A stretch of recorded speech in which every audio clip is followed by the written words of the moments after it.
Hello and welcome once again to Exit Strategy. This is the podcast where we ask comedians, hey comedian, what would you do with your life if comedy was no longer a part of it? What is your exit strategy? We've got a return guest this week. In fact, we've got the guest that was on the very first show. My good friend Barbara Gray is coming back to Exit Strategy. And this is one of those fun conversations for me because Barbara Gray and I, we started very soon around the same time. And so we always have an ability to check in with each other and say, all right, where are we? What's going on in our life? And we have very similar experiences about where we are in this stage in our comedy career. So I always love checking in with Barbara Gray. I think that if there's anybody out there listening, if they are a comedian and they've been doing it for a long time, I think you're gonna dig this episode because you're gonna hear about the frustrations, the passions, however people feel when they've been doing comedy for a while, and you're just taking stock in what's going on in your life and how much you actually care about it, and maybe you're not giving it enough time, maybe you're giving it too much time. These are the constant things that we're thinking about. Anyway, Barbara Gray's coming back on the show. She also, if you haven't listened to the first episode, maybe don't go back because it's probably not that good. It was the first one. You got to work the kinks out. But I will say there was a portion of time in Exit Strategy where I was allowing people to continue doing comedy as part of their exit strategy plan, and Barbara Gray took advantage of that. And she did do an exit strategy where she was going to open a black box theater and also perform on the side. So for this time, when she's back on exit strategy, I'm taking that away. She can't use that anymore. So she's got a brand new exit strategy that's without comedy. So if that's been stuck in your craw for a year and a half, like when is he going to put the screws to Barbara Gray about this exit strategy? The time is now. It's happening. We're going to find out. And thanks for listening. By the way, I don't know if I don't think I do say this every episode or every intro. I've ran into people who've stopped me and say, hey, I like your podcast. And I want to say thank you to you. Keep listening, keep spreading the word. If you haven't rated or reviewed this on a podcast app, I think today would be the day. If anything, that is the one thing that would be the most helpful from people outside of your praise and thank yous. The most helpful thing for this show is it's the metrics, it's the numbers, it's the cold, hard stars and reviews. That's the only thing these computer search engines think about. They don't know that I've been complimented in person about the podcast from you. They need to know with ones and zeros. And if you want your review to just be ones and zeros, that's fine. As long as you throw down a review, it makes it look like people listen to this podcast, and then the computer is tricked. I think. I don't know a lot about computers. Anyway, leave a review, leave a rating, and I think it's about time to just get to the show because what if I did a podcast where it was an hour of just me asking you to rate and review? Someone has probably already done that. But if the next episode, if you're like, this seems like a long one, it's because I've went ahead and done that. I'm going to have an hour and a half of instructions. Open the podcast app. You're going to need to sign in. Go to the stars. You're going to give it, you don't have to give it 5 stars. I think okay, I'm already boring myself. Let's get to the episode. This is Barbara Gray on Exit Strategy.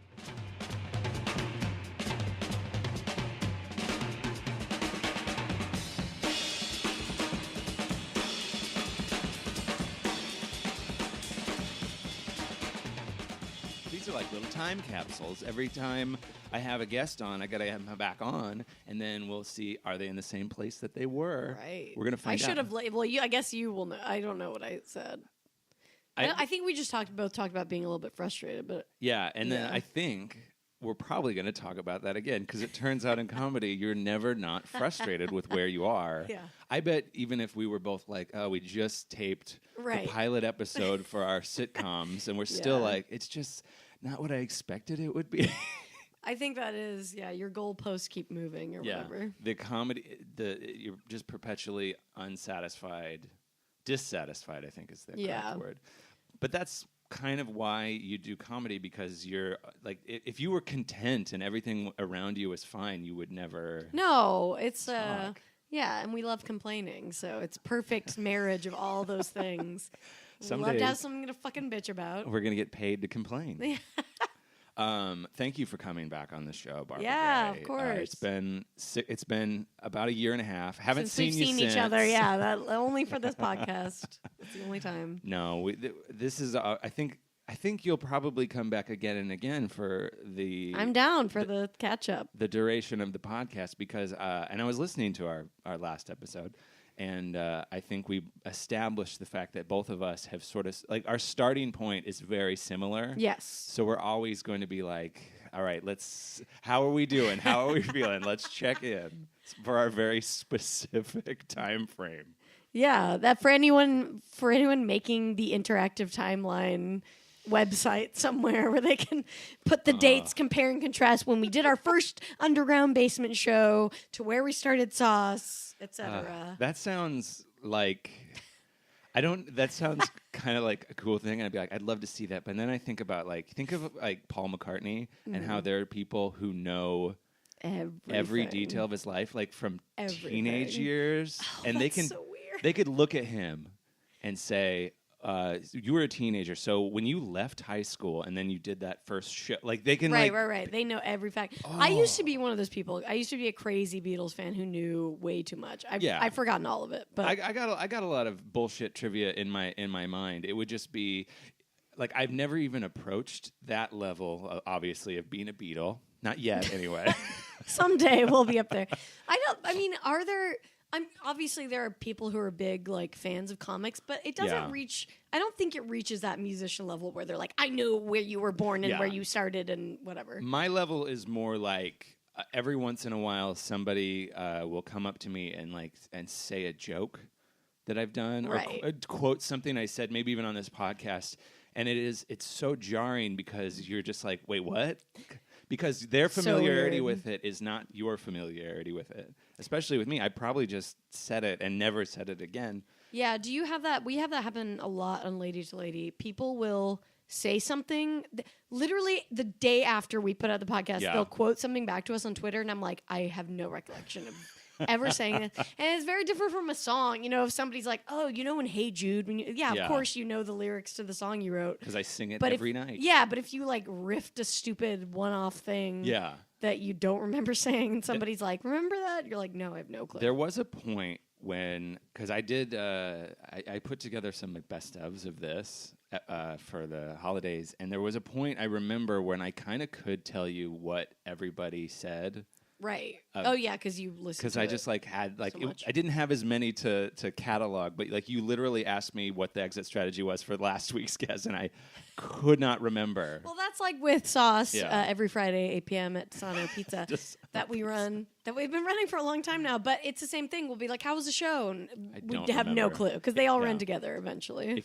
Because you asked me, you had to leave last week's show, or last night's show early, and if you had asked me in 4 hours. I was actually impressed that you knew what. Yeah. 4 hours from now, I will not be able to tell you what happened. You knew names yesterday. of people on the show. You knew what happened. But yeah, if I asked you tonight, you'd be like, I don't know what you're talking about. I've never. It was good, I guess. I think honestly, at this point, I remember more about the energy level of the crowd than the comedians. That makes sense, though, because that's what I think we're taking in more than anything, especially as people who want to... Producers who want to run a good show, who you feel, you're responsible for... But it's also... it's not as fun for me. Well, nothing's as fun. I know. I would love it if I was the kind of producer who just got to... remember a comedian's jokks and watch and savor that, but most of the time I'm just worried about that person in the back is making that scooching sound with their with their stool. Yeah, or someone came in, there's a pizza waiting outside, or somebody came in, they don't have a seat, or there's so many elements. A man holding a baby wants to come into our show. That was so weird because yesterday at the show, a child opened the door and said, "Why did the chicken cross the road?" And then I guess his dad or somebody opened the door and had a baby in his arms, and we were like, no children, no children. We just kept saying no children at him, and then he just yelled at somebody like, hey, JoJo can't come in, and we were like, we don't know what's happening. But it was weird because Cameron Esposito was on stage and then she did a joke about why the chicken crossed the road like 2 seconds later. And it really like freaked me out. And I was like, no one knows what just happened. I'm the only one who saw this weird. But yeah, people really try to bring children into the show. Yeah, we've been burned in the past and children are not allowed. They are like very surprised that they can't bring them in. It's kind of shocking. Like, this clearly is not for children. I think it's the same type of people who bring like a baby into a movie screening where they have like no clue why it's not allowed and they assume that a comedy show's the same. Yeah, it'll probably be all right. Yeah, they're just like, it's fine. They're just here. They're just a body. They don't. We allowed children in one time at the show, and it was. Oh, I think they lasted. They ate 25 pizza. seconds. They put their hands in the. They grabbed felt all the money. The money from the donation jar. I'm like, no, you got to go. You cannot mess with our money, kid. Yeah, we had enough shit going on. So see, yeah, this is the bullshit that we are thinking about, and then the comics come on and they have a fun time. But you know what? We're working our asses off, making sure that you have a fun time. We're putting it's in true, that and thought. it does feel good because a lot of people are like, we've gotten this more and more. Like, oh, this is a great show. This is a great show, and it feels good when you put this much work into a thing. You're like, oh, good, it's paying off. Yeah. But I do, because of that reason, I've been trying to. I'm not doing it that much, but I try to just go see shows. Yeah. And like love comedy again because producing it, you cannot.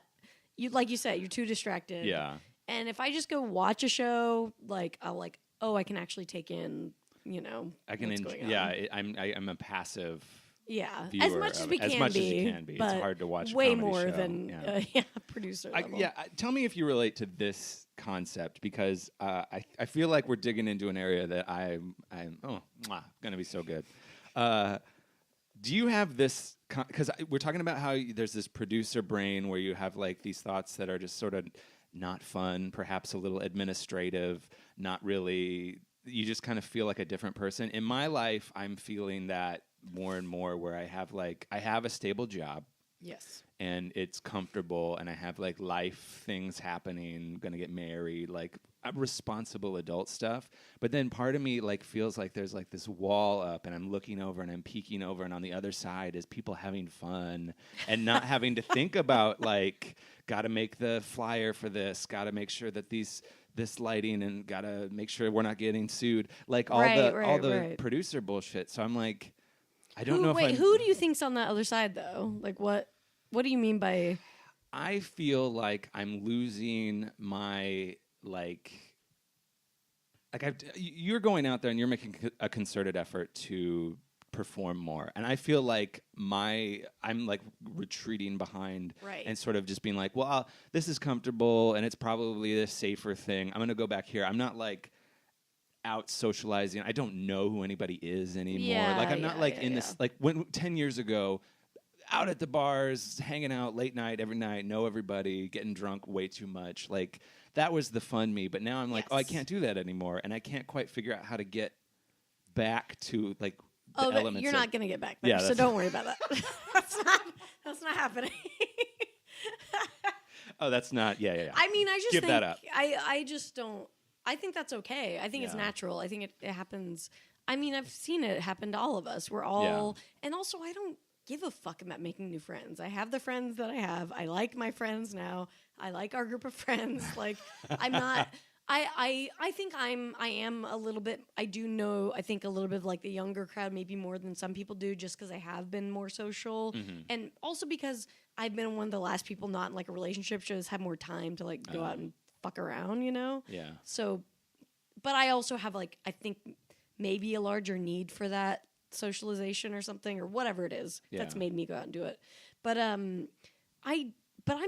getting there too for sure. Yeah. Like I've stopped caring about the parties and it feels great. Like I just don't care. Yeah. You know, I came to a point where I was like, oh, I don't like you guys are fine. You're doing your own thing. I'm not a part of what you have. Yeah. And that's okay. It's over there. I've done that. Yeah, I've done it. I loved it. Off. It was for sure one of the best parts of my entire life, and I always look very fondly upon like the time we all started comedy. Yeah. But that's never going to happen again. We got to recapture our youth, Barbara. Oh, trust me. I still like DJ dance parties, and at some points I'm like, what am I fucking doing? I'm like, am I like a creepy old lady who's, I definitely get to points where I'm like, I don't know if this is okay. Barbara's dance parties. Notorious. Do you have the thing, though, like, because this is what happens to me at Sauce sometimes. we get there, we set it all up. Perhaps there's some like, I don't know, just some bullshit we have to deal with, like seating, something like not fun has to be dealt with. And then when it's time to perform, I'm not in that mindset. Right. You know what I mean? I guess that's kind of it's less like the party thing. It's more like clicking from like getting shit done brain to like, hey, I'm actually fun and not bumming the crowd out. Yeah. That has been a problem for me more and more, I feel. Yeah, I don't know how to do that. I feel like that's just it's unfortunate because I do think that we are in a time where you have to do everything. Yes. And I think in the past, like, creatives didn't have to handle all of the administrative shit. So now you have to be everything. You have to, it's like social media. It's like you have to be on Twitter and, to be whatever, to put yourself out there all the time. But in the past, you could just do stand-up and, like, make a living that way or get someone to notice you that way and you were fine. And then somebody else would be running your shit. Yeah. So I think we're unfortunately in a time where we have to, like, spin a million plates, and not everyone is, like, meant to do that. It's really fucking hard. Yeah. So I feel like I lack the energy to be like, all right, now I got to set up a website. Now I got to make sure that I'm always posting regularly on this app and this app, and there's another app, and I better get on TikTok so the kids see me. It's like, I know it's too much. No, it is, and especially if you're working. Like I have like a part-time job right now that's paying. I mean, whatever, paying enough. I'm still fucked, but I don't. I try not to think about it too much. But if I was doing like a by the way, I have $10 for you. Oh, thank you. Oh, from last night. It's like, that's just such a funny crumbled $10. Well, I just want you to know, this hey, is nice though. We have been able to pay ourselves more than it came with a gum wrapper. Oh, you can keep that so much. But yeah, it's. I think it's just a weird, like, unfortunate byproduct of doing comedy today, which is kind of what I was talking about because you were saying in your last guest, Matt Champagne is an actor. He's been doing it forever. Yeah. And now everything's kind of changed and he's making way less money for doing the same stuff, basically. And I think just it's that comedy like bubble. It's so big right now. There are so many fucking people doing it that you have to do a little bit of everything. You have to be good at everything. And it's just not, but it's also like not feasible for all of us to do it. Well, it's like the second bubble. Yeah. Because, I mean, there already was one, and then there was like... There's been a few, CISO and all these other little niche places that paid for a while, and now those places are gone, so now it's a bubble without even an outlet. So it's like exposure to get exposure, not exposure to get money. It's like there's one more step in the way to like actually paying your bills with this. Yeah. And I don't know... this is like uncharted territory. I don't understand or know where it goes. Like... Do we just keep doing it? I think so. I mean, that's something I've really tried to come to terms with lately because it is like, it's really, really hard to figure out. I know so many super talented friends who've been doing it, at least a decade, who are extremely frustrated, and they are all good and they all like deserve to, have a place in this world and be getting paid to be funny. But the reality is that there's just not room for everybody. Because even though there's more shows, there's 10 times more people doing comedy now. So I think it is, for me, I've just kind of tried to come to a place where I am, I figured out luckily, like, I have a brain that kind of does work well as far as, like, separating what I'm getting my money from as far as doing that and then doing comedy.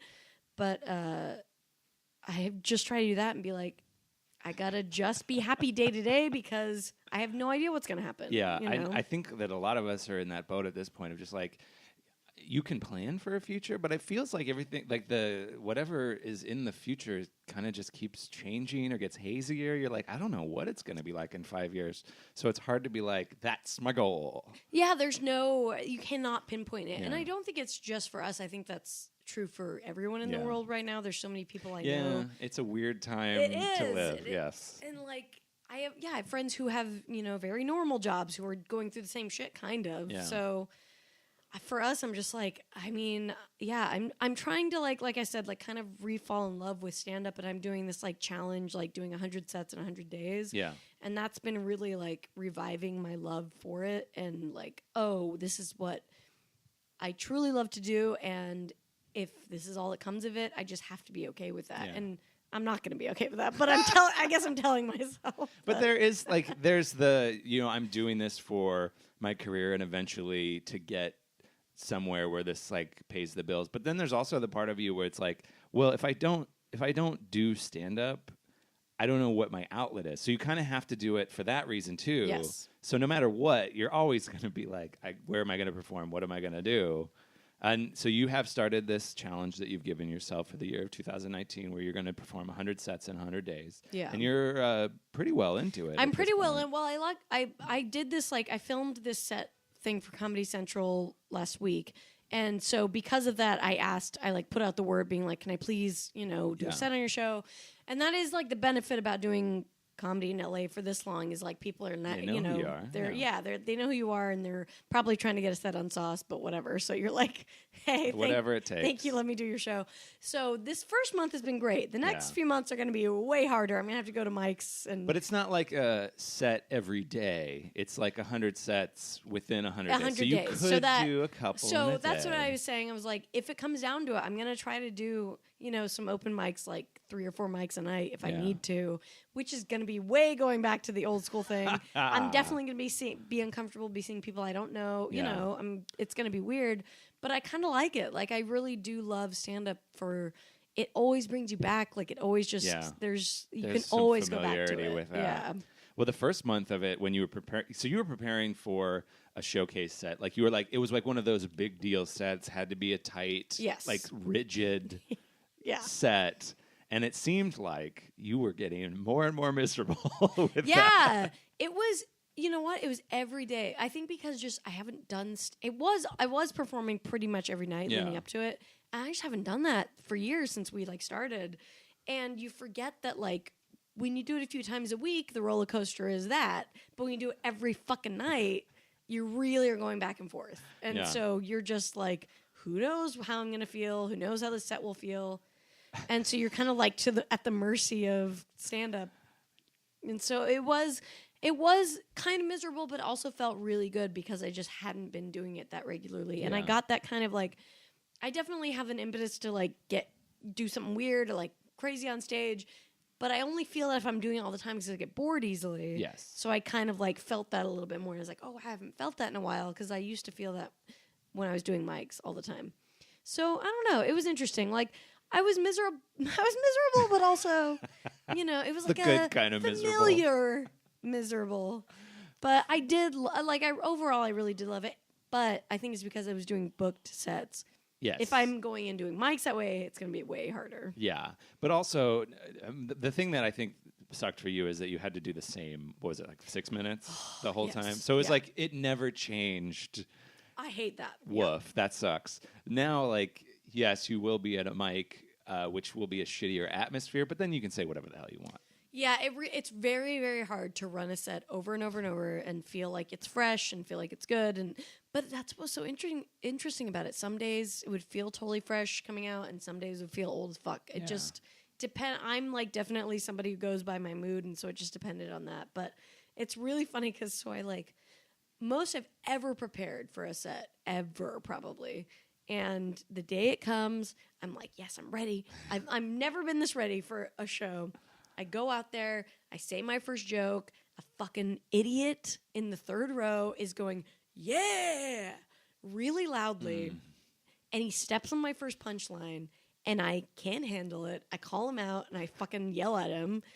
And it like basically fucked up my entire set. It put a very weird feeling on the rest of the set. But this is like 30 straight days of prep. Of doing stand-up. And then one asshole. Fucking idiot. I was so ready feeling... And if he had done it later in the set even, I would have been like, okay, I got you. But first joke, he fucks up my first joke. Get a roll going. Yeah, nothing. And it like really threw me off.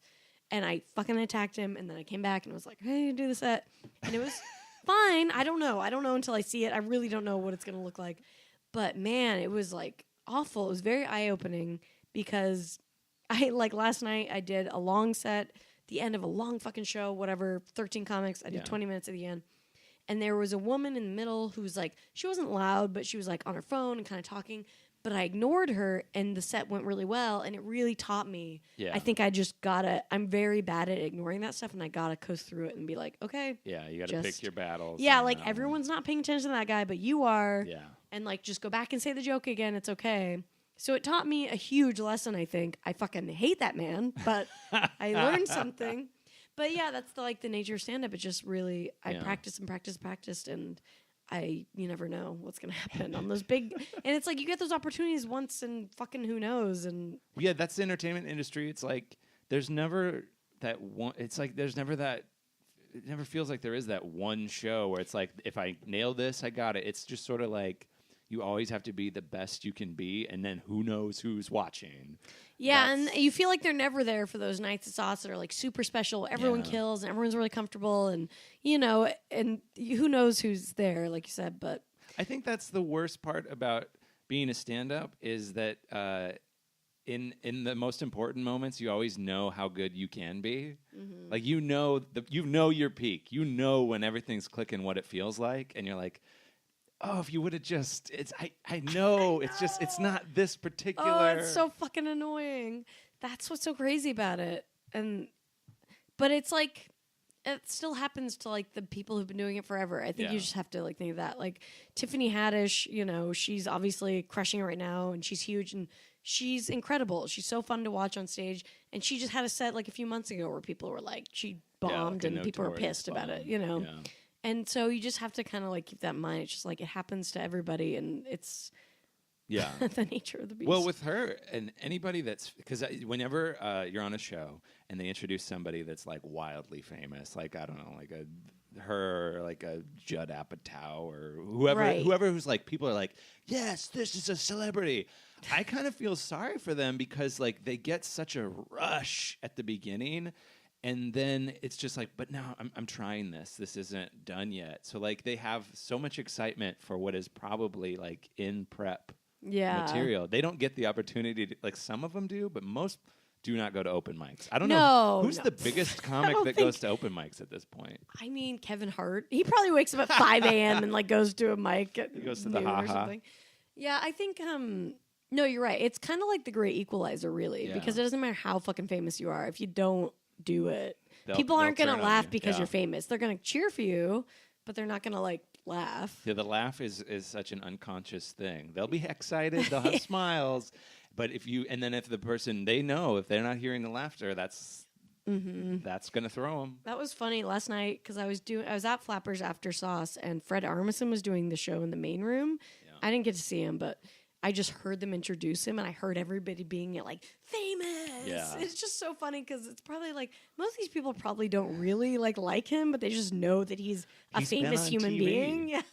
So it is like really funny. They're like, yeah, and I think he did well because he does comedy. But it was really funny to be like, oh right, like just because they like recognize you, they're more excited. The adoration just because we've seen you on a television screen. I'm trying to think. There was some. I can't remember. There's some celebrity I saw years ago. Same thing. They were so excited to see them, and then he bombed because it's just like, it doesn't, Well, it reminds me of probably. I think I'm going to go on record and say the weirdest person we've ever had on our show, Anne Heche. Oh yes, Anne Heche, who is a celebrity. She didn't do that bad, though. And I think the reason that she didn't do bad is because she did not She kind of immediately shut down the I'm a celebrity. Like she was very self-deprecating. Yeah, I think her first joke was something like, "You might know me from being famous occasionally," or something like that. Something along that. Like she knew exactly how to just cut that off. That's and now really we're smart. From scratch, yeah, Anne Heche. That's so weird. And I don't know that she's done stand-up since. I've never seen her on another lineup. That's the thing is like I feel like we are in that time where stand-up is very glamorized and like everyone does want to do it. But you can do that. You can be Anne Heche and like get up on a bunch of shit, but you're still gonna have to do some shitty shows and like the reality is just there's no way around like the grinding work. No, there really is not. You just if you want to get good at it. It's funny because last night that show I was on, I didn't realize it was kind of a bringer show or something, which I haven't done in like a million years. Did you bring anybody? I did. Not a soul. Not one fucking person. But there were these two people. There was a guy and a woman. And they seemed like they wouldn't be friends, so maybe they were in a comedy class or something together. But yeah, it was his first time doing stand up ever, and he was a guy in his like 40s or something. And she hadn't done it for a while. And it was just so funny watching them because they were like hugging each other afterwards, and they were so excited, and they were like, I can't wait to do it again. And I was like, cute. All right, buckle up, motherfuckers. Like, it's so cute. It was like adorable, but also I was like, you have no idea how much this takes. You're so excited about the most minuscule first step ever. It's you're like gonna have to do this. It was like so. Hundreds it was of times. Such a like funny bit. They were like, where should we go? Let's go to Barney's Beanery and hang out. And like, it was just such Wait. Maybe we've got it wrong. Maybe we should be celebrating each and every single. I mean, that's what it was. Like when somebody would get a big show, everyone would go, and there's obviously super exciting and it's how it should be. But the reality is that dies out because the grind is like so real. You can't celebrate every accomplishment after a while. No. That would be funny if just after every show we just like hugged, prayed, went to BJ's to celebrate. Every time we're out till 2:30. Yeah, and that's what it is in the beginning because you're like, we're young forever, and then the reality sets in. One of our friends got to perform at UCB. Like, can you believe it? Literally last night, one of our friends did a half hour for Comedy Central. Yeah. Or yesterday? Was it yesterday? 2 days ago. It was ago, yesterday. whatever. Yeah. And it's like super exciting. But it's also like, oh yeah, Alan did it. But it's a thing where it's like, congratulations, and when I see you, I'll definitely talk about it. But it's not like we didn't fly out to see it. Maybe we should have. I mean, that would have been fun. It would have been fun. But yeah, it is kind of like, but it's cool because you're like, oh, good. That's what. I'm glad that's what should be happening. So, but I don't have time to celebrate every accomplishment anymore. I don't know what would be the next accomplishment I would celebrate. I don't even know. It would be like. I feel like the height is like an HBO special or something, right? Other than that, like some sort of televised special. Yeah, like somebody having their own show. I mean, like Matt and Jake got a show corporate so that's huge. That's a celebration. Yeah, that's pretty huge. But I guess that we don't have to celebrate for a while, I guess. Yeah, woo! Except for your wedding. Oh, I know. That's a real life thing, though. That's separate. That's that doesn't count. Comedy. Don't think about it. That has nothing to do with it. That's like a whole another. That's that other side of the wall. That's the real stable trying. But to that be a human is being where person. like all of our friend group, like that's what I'm saying, where he's solidified. Yeah. I feel like that's why I kind of don't give a shit about the other, like hanging out with the young. I'm like, I get to go like hang out with my friends at these cool things all the time. I don't care. Yeah, you definitely over the years figure out the difference between an acquaintance and a friend. Yeah. You'll learn that lesson real quick. We know way too many fucking people. It's gross. I know it is bizarre and weird, and it feels like it's not relatable to people. But like, I think you and I each probably know the neighborhood of 700, 800 people. Oh yeah, at least. I would say like 1,500. Probably. Oh, even more. You're going over a K. I think just. Like, not but someone I've met once and been like, hello. We will recognize each other's faces. Yeah. And we'll, like, if you don't know the name, you'll at least be like, we have met. Yes. Yeah. That's a weird feeling. Today, at the day job I have right now, some guy who was, like, there bringing his kid for a class was like, hey, we met through comedy once, right? It's just... Like, probably. I was like, sure. We definitely did. We probably did. I just want to go back to the 100 sets in 100 days thing that you're doing, because there's the repetition thing. Obviously, that's helpful. The more you do it, the more you feel comfortable. But then also you're doing a thing where you're documenting it, and you're kind of doing like show notes, what happened, how you felt about the set, that sort of thing. How is that playing into it? Is that helpful to you? I think like I have a terrible memory, so it's one of those things that I'm doing right now because I think when I go back and look at it, I'll be like, oh, you did a thing. Because it's more, it feels a little weird. Like I'm feeling a little like I don't know. It feels a little weird being Everything like, here's my diary. Self-indulgent. I know. It feels like, here's my diary, everybody. Or like I'm trying to get credit or something. It really is just to hold myself accountable. Yeah. Well, it's an Instagram story. It goes away. Yeah. And they have it in one highlight thing, it's there for. But honestly, it's mostly probably for me to look at and be like, oh right, that joke. If I mention a joke, because like I said, I have like. The thing I closed with at the Comedy Central thing, I'd literally forgotten I had this joke. And then I watched an old thing. I was like, oh my God, how did I forget about this like closer? So I kind of like don't remember stuff, and I'm trying to keep it for myself just to. It's still a little early, so you probably haven't dug too much into it. No, I haven't like gone back and looked at a ton of it, and I probably will at some point. But yeah, it's just nice to. It's like anything for me. I do well with accountability, so if I'm trying to lose weight, if I'm trying to do anything, if I keep track, it's much easier. So yeah, I just kind of want to like keep myself accountable to like log it and then feel good that because I put it in yesterday. I've been at 35 or something, and it's.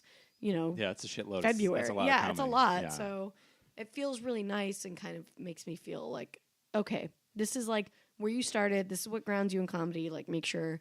I told my boyfriend yesterday, I was like, if the 100 days goes well, I think I'm going to try 365 and 365 just for the whole year. Well, I mean, that's one of those things where if you have that much of a streak going, there's no reason to just break it. Yeah, I might as well because it's like, then I'll really make myself But it's good that you started at 100 because if you would have started at 365, that would have been really daunting. No, and I wouldn't have done it. Brianna Murphy, who lives in Chicago now, she's the one who started it. I think some Chicago people started it. Yeah. So there's a bunch of comics doing it. And I wouldn't have done it unless I saw the idea and was like, oh, this looks like interesting. But like I said, if I hadn't reached out and gotten all those sets like booked and I was just doing mics, I probably would want to die, right? That would have been rough. So I started out well. We'll see. It might fizzle, but I'll get the 100. We'll I think, check at least. back in and see if you've kept it up. Is this the first time that you've kept any sort of comedy diary or journal? Pretty much. Yeah. I mean, I have like the notebooks with the same set list written out a million times, but I'm not organized. I'm not good at that I did stuff. for a brief period of time. I got to find it because I'm sure it's fascinating. Because when I first started, or was like, I think I even started like a week before where it's like, I'm going to start stand-up. Oh, yeah. I'm going to do stand-up. And then I wouldn't do like every night, but like if there was something big, I would journal about it. But then I think I hit that point where I'm like, it doesn't really feel like there's big changes and it's it's kind of a good sign because if you're doing it enough, or if it's becoming a regular part of your life, then that's good. I feel like I just thought of something. There's like those shows where it's like read from your journal. Something embarrassing. I'm like, but I never kept. Oh shit, I do have a journal. That's gonna be mortifying. That was the only one you ever kept. I guess guys don't really do that as much. I always fizzled. I think I've maybe got like a weekend, and then I'm like, I don't want to do this. I think all of us have that. I'm not very good at like doing something everyday stuff. Doing this podcast every week is a challenge. That's hard enough. Yeah. That's why the stories makes it really easy, and like I had to catch up on some last night though. I was like, all right, don't let this go. Like keep it going because I was doing show notes for a minute for every show and like doing more detailed ones before I started this thing, and I was like, this is fucking too much. I can't. You're gonna get to just like star ratings. Yeah, just like here, did it, done, bye. But I'm inspired. I'm still not quite motivated enough to do that grind thing, and I got like I'm still like thinking like, well, I've got a wedding, I can't like I've got like more important shit that I have to think about, but there is that notion of like I need to get out there and I need to just perform a lot, because there's times I felt where lately I have felt rusty and I'm like, oh, I don't do it as much anymore, and I get up and I feel like, oh, everyone on the lineup I know performs a lot, and you can see it like, oh, they're grind, and then I'm like, oh god, I'm doing this fucking joke again. Yeah, the rustiness is a terrible feeling. I want to get back out and do it. I just haven't been able to take that plunge because it just feels so daunting and hard. Yeah, it's annoying as fuck. It's not going to be fun. But you don't like. Do you ask to get on shows? You don't like bug people. I'm not, so you got to do that. Yeah, I know. I'm very bad about that. If I put myself to it, I probably have so many people that owe me that I could do 200 shows. You could. You really, if you like put the word out there. I'm gonna be like, hey, it's been 10 years. I'm asking you to do a show for the first time. Yeah. Bing bang boom bang boom. But I never have. Maybe after the wedding, after the honeymoon. What after the? After that, no, I got stuff to do. I can't be like, we're got to put. But you know how LA works. You're not getting booked for 6 months anyway. We got to put the honeymoon on hold. I might be doing hot tub. I'm doing I'm doing like a Valley show. I mean, I think I've like had a little bit of a different experience because I don't know if I did this on purpose, but personal stuff I kind of like think I put on the back burner as far as with comedy for a minute. I think because I was just like, focus on this. So I kind of like made myself, do that. Yeah, well, I think at some level we all sort of definitely put off. We could all be in houses right now if we had just made a few different decisions. I mean, could we though? I don't know. I don't know. Oh, well, speaking of decisions, you're back on the show, and it is called Exit Strategy. Let's revisit the exit strategy you chose, because I got to be honest with you, Barbara. We got a little pushback as people were starting to say, like, some of these people are picking exit strategies that are not quite out of the biz. Right. I want to refresh your memory. Yes. I believe yours was you were going to open a black box theater in Utah. Yes. Which, there will be some administrative duties, obviously, but you did make the caveat of, I probably will perform. Yes. I remember being like, a small business, that's out. Sure, that's a guaranteed. Yeah. That's the thing that we could have done. Like, you could have already been a black box theater owner. You would be, you might have a whole franchise of them right now. Oh, God. All around the world. I mean, it's so you asking me what my new, what it would be now, or? Yeah, I'm asking if I took that away from you.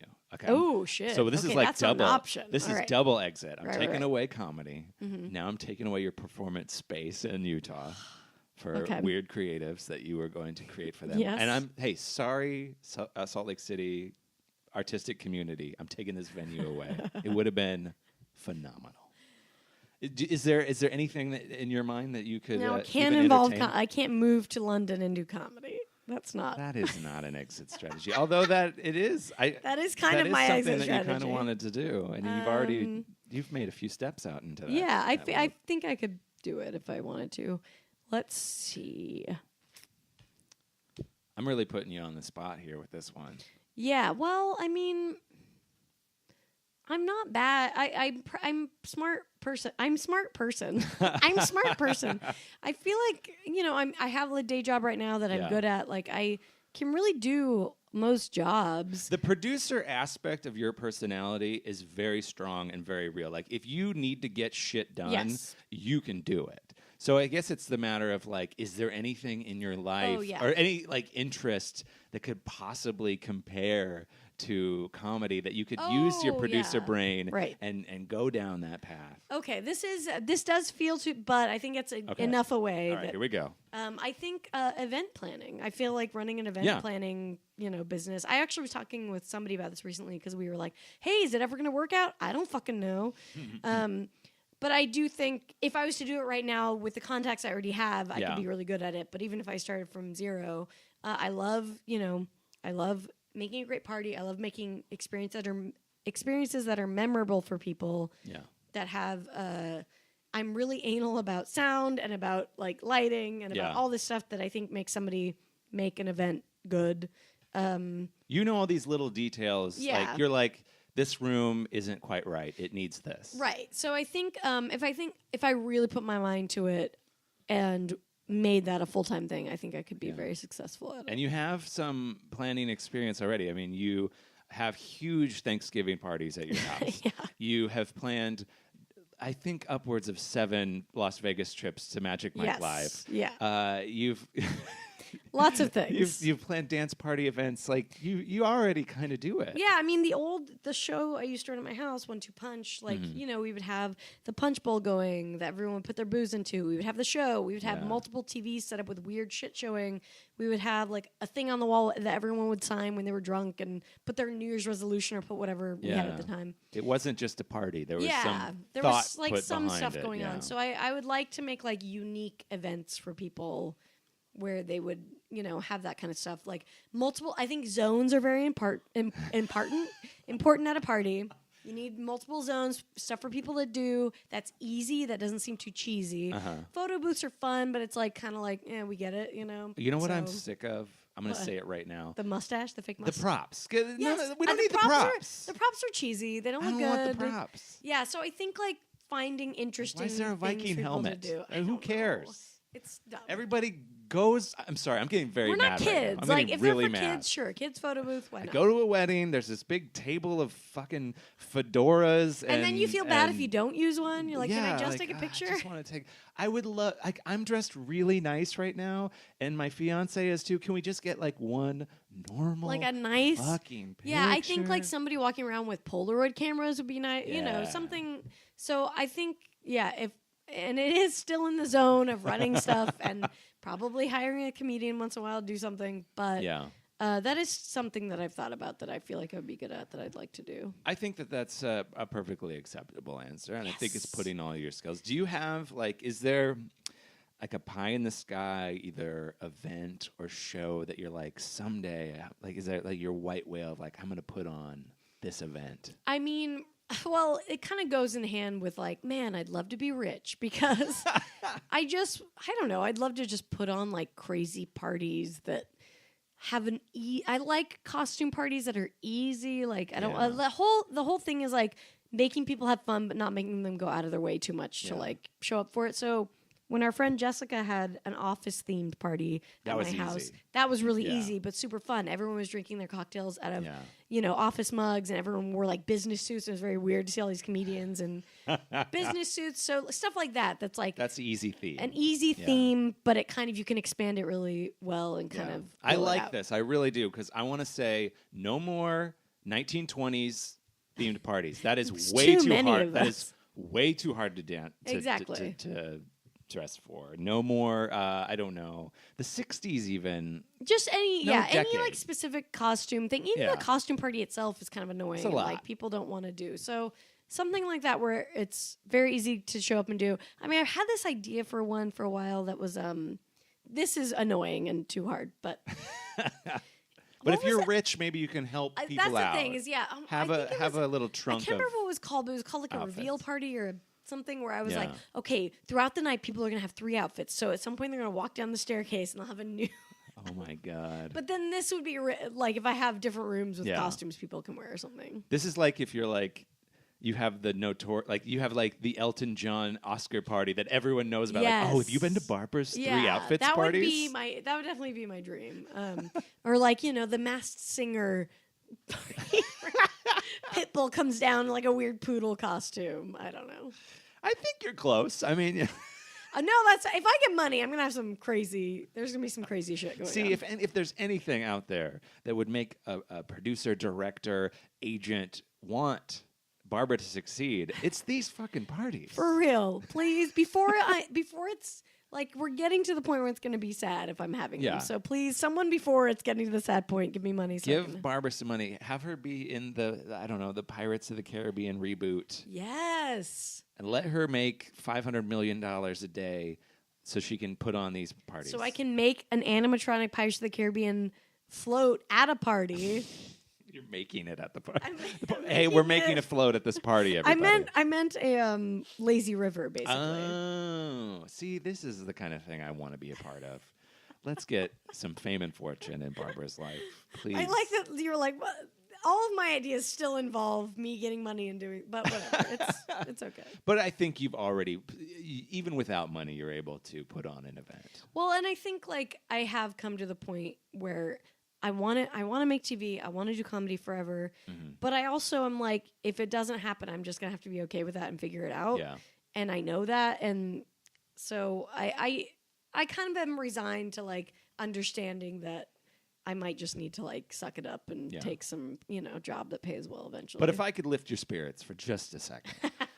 We were talking earlier about how in comedy to succeed and to just be a comedian today, you have to do so many things. You have to take care of so many little details. If there's one person in this world that has the skill to do it, it's Barbara Gray. Oh, so thank you. I think that I can't wait to be at this party. I cannot wait. I hate picking out outfits, but I will gladly pick out 3 outfits. That's when I become a dick, and I'm like, "Are you on the list?" Oh, and then, or like, I've been to like 5 of them, and I'm like, "Oh God, it's time for the 3 outfits party." Oh no, again. no! That would exclude. That's another thing. Only once in a while, so people don't get tired. Not the yearly 3 outfits party. Okay, fair enough. Every 4 years, maybe. I'll be there. like the Olympics. Yeah, exactly. On the off Olympics years, we have the 3 outfits party. Perfect. Well, we found an exit strategy for you. I think event planner. I pushed you into it. You didn't even really think. I don't even think you knew you were going to have to pick one. No, I didn't, because I was like, oh, I'll just go with the old one. No, I took it away. That black box theater is dead. We burnt it to the ground. That's okay. Yikes. Anyway, let's take a little break. We're going to come back. You're going to choose the sponsor for this week's episode. Hey, this is your perfect opportunity to sell out. You could be the next Fiji water girl. Wow. She's suing them. She's suing them. But maybe she'll make some money off the suit. Hey, any way you can get money, whether it be a sponsorship deal or suing about a sponsorship deal, I'm in. Either way. Someone give me money. We got to pay for this lazy river in your backyard and the backyard. We're going to be right back with more Barbara Gray right after this.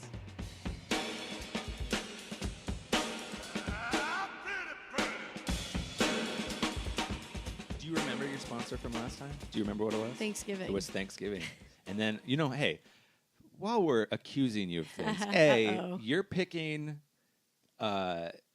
exit strategies that are not exit strategies last time. And then you were also talking about Thanksgiving. And then look who didn't have their big Thanksgiving party last year. Yeah, I'm definitely having it this year. I've decided. All right. It's back, baby. It's on the record. Everyone's invited. Every single person listening to this, comic, non-comic, whoever you are, come over to my house. If you need Barbara's address, there's an LA Times article with it in it. If you can find it. Oh, God. I might have to cut that part out. Ladies and gentlemen, we have come to my favorite part of the show. I love talking about, where we are in our lives and checking in mentally and emotionally. But when it really comes down to it, I want to talk about, if you could be in a commercial for anything, what would it be? Barbara Gray, every guest gets to choose the sponsor. This is your second time. I'm very curious. Who is the sponsor for this week's episode of Exit Strategy? Like I said, it's so obvious and so in front of my face, and you even referenced it. I can't believe I didn't say it, but it is Magic Mike Live. I knew it was going to be Magic Mike Live. Now, how could I not? I can't believe I didn't think about it. Since we recorded in September of 2017, yes. you have been back to Magic Mike multiple times. Yes. At least I've twice. I don't know I can't remember. I've been 4 times total, and I will have been 5 times with your fiance. She's planning my fiance's bachelorette party, and she could pick no better place than Magic Mike Live. Please sell us on it if you haven't heard about Magic Mike Live. Okay, so Magic Mike Live is not a reality. It is a fantasy where all of your dreams come true. You basically descend into a 360 arena of men who care about you and have abs and have been taught to treat women with respect, but also dance on them like they are never going to live again. Yeah. So they're there to fulfill your every need. Yeah, basically, so what Aaron Lampart calls it is a sexy dance recital. And I think that's the best way to describe it because it's sexy, but it's also kind of very innocent in its own way. You're just kind of watching guys be great dancers and be very talented. Yeah. Occasionally they'll come near you and dance with you. One picked up Aaron totally one time and danced her around. We're lucky because we know the host, so we've gotten a lot of interaction every time we go. So it's very hard to describe. If you've seen the movie Magic Mike XXL, the first one doesn't count. Separate movie. First one is gritty. 2 different worlds. Drug overdoses. Yeah. It's not the same. Very, very different movies. The second one is just full of fun. It's a pure, kind of bro friend movie, but also a weird feminist movie. It's just friends having fun all over the country. Friends having fun. Gabriel Iglesias, not Gabriel Iglesias, is that his name? Fluffy's there. Fluffy's there. Channing's there. Joe Manganiello, I don't know how to say Andy McDowell is there. Andy McDowell is there. It's a good time, and I'm not very good at describing this because it's hard to describe. But all I need to say is I've been there 4 times. She's been there 4 times. Going back so she keeps going back, and it never disappoints. See, a lot of people, when you think male strip show in Las Vegas, they're probably thinking of Chippendales. They're probably thinking of Thunder Down Under. They're probably thinking of dudes in thongs with that underwear where the dick is got a tube, so you know what I mean? What? Oh, it's like the banana hammock? Yeah, like a banana hammock. Yeah. That's what you're thinking is going to happen, and it's not that. It's not that. It's an elevated experience, I would say. Yeah. And they really like make everyone have a good time. And it's like about friendship too. They like make everyone like hug their girlfriends at some point and appreciate each other. It's really cool. The waiters like are like really nice, and they all kind of, it's very embarrassing because they know me now, and Mike himself, there is a Magic Mike, and he was like, hey, you're a comedian, right? And I was like, oh wow, okay. I'm back, baby. Yeah. It's good though to know them. Yeah. But the whole staff from dancer to waiter to bartender are all trained to be like listen to these people. Yeah, they basically are trained, like apparently they get like some kind of feminist 101 training first off, where they kind of are trained to like look at body language and see who wants to engage with them and who doesn't. Yeah. So dancers will not approach somebody unless it seems like they're interested, and they kind of like read your language, and if you're into it, great. Yeah. Or they'll straight up ask you like, you know, do you want to come up here and have a dance or whatever. So they're very good at that, and just kind of they really nice guys who seem like they're just there to like, you know, have you enjoy yourself. There's one of my favorite parts of the show is they generally pick an older lady. They put her on top of the piano, and then a guy fucking plays the piano and sings to her, and it's just like, where are you going to see that shit? It's very amazing. charming. Yeah. And the gospel of Magic Mike Live is spreading like wildfire. I should really get paid at this point. More and more women get brought onto these trips. I know that you, my fiance, just the two of you have probably introduced, you know, half a dozen people to a dozen people to this concept, and people, the reviews are in. Yeah. I mean, one of these days I got to go check this shit. No, do not. No straight boys allowed. Solomon Giorgio did go and loved it. I'd like to see this show, Barbara. I would love to see, like, the only version of that I'd like to see if it's all men, all the boyfriends and husbands, and us on a glass door watching you guys watch it. That's what I was on a glass thinking. door, whatever. No, there would be some sort of like skybox situation where there's a separation of what's going on, and then it's just like, Oh. But that's one of the joys of seeing it, is bringing new people to it and seeing them experience it for the first time, because it kind of takes a few twists and turns. You don't know what the fuck's going on at first.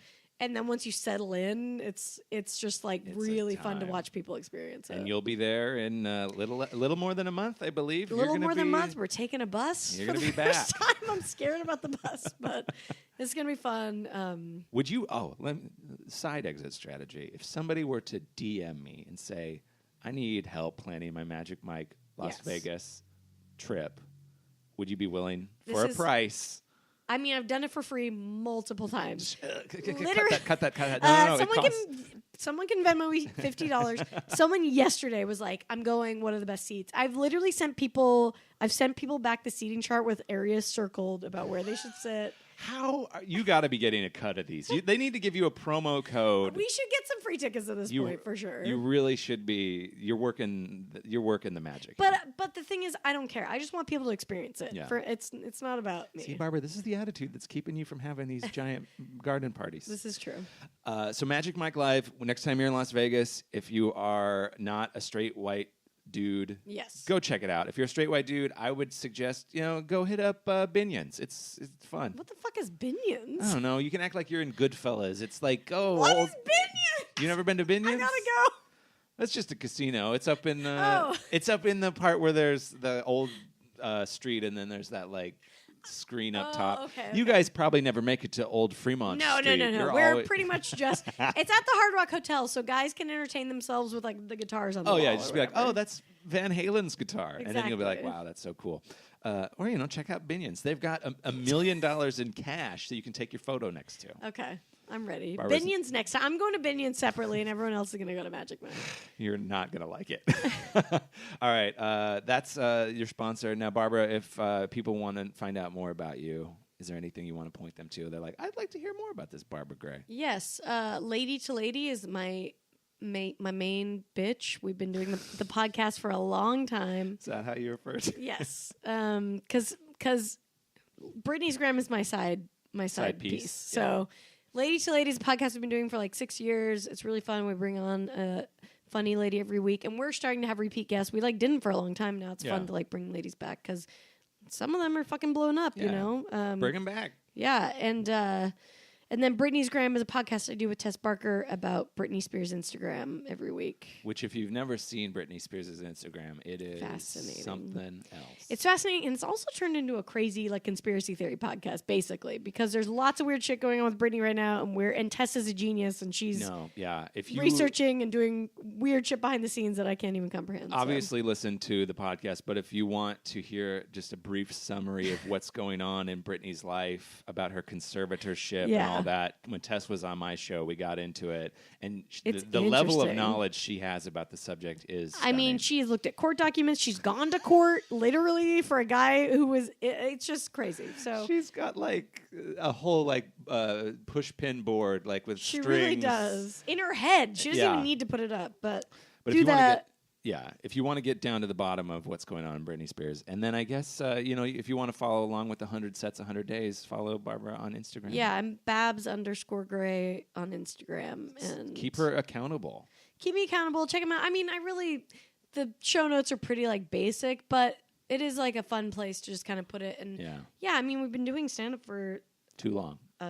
Is it 10 years? No, it'd be 10 years. I'm coming up on 11. Okay, yeah, that's what I thought. I think I celebrated 10 years in October. I forgot to celebrate. I literally forgot about it, and I was like, oh shit, what day? I missed it. So I'll have to celebrate my 11th. 10 years. That's fucking crazy. I know. It's too much. Yeah. So it's interesting to do it that much at this point in LA.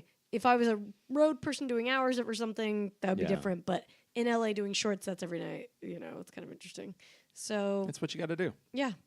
Follow that on there, and myjokesareupphere.com is my website. Which is the best domain name I think there's ever been. Never changing it. Never change that. Even if there's people it really needs to be BarbaraGray.com. I'm nope. Sorry. No. So check out Barbara Gray, and then I guess in a year and a half we'll have you back, and we'll find out. Well, we're gonna keep doing it until we get that crazy party with the moat. Moat. That's the word I've been looking for. Lazy River Moat. I'll edit it back in, and we'll get to the point where Barbara is like, "I really can't come on the podcast. I'm so sorry. I'm too busy. Sorry. I'm planning my party. I'm getting married to Channing this weekend. So the Chan man is single at the moment. Is he? I think so. Okay, good. Hey, so Magic Mike, if you hear this, get Barbara Chan Man's deets. She'll be in Vegas in March. Just kidding. I'm not interested in him that way. I respect him. We could be friends. Okay, I would like to be his friend. Channing, if you're listening, let's be friends. There you go. Ladies and gentlemen, this has been Exit Strategy. See ya next week and next year and 6 months for Barbara Gray. This is the worst. I'm just letting you ride it out. I know. I was trying to get a momentum to end this, and now I gotta start. I would just let it fizzle out. Peter out. Yeah. So okay. So at this point, I'm still talking, but it's just fading. I think that's kind of what's gonna happen. Yeah. Sounds good. It's like a long song fade out for a pop single in the 60s. I could keep this going all night long. Anyway.